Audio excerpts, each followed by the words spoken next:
What's up, guys? Back again today for our daily pack opening. Maximum goals. Go ahead and get started here. All right, first up, we've got Noble Knight Pelennor. All right, we got Beatrice, Lady of the Eternal. Noble Knights of the Round Table. Got Tractrix Mantis. Oh, wow. Infinite Impermanence.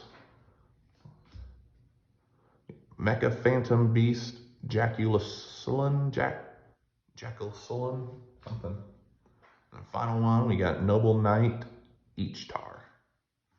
So, awesome with the Infinite Impermanence. I think the display case I got, I've had one in each of the boxes, so that's been highly unusual. So, awesome there. As always, guys, thanks for watching. See you next time.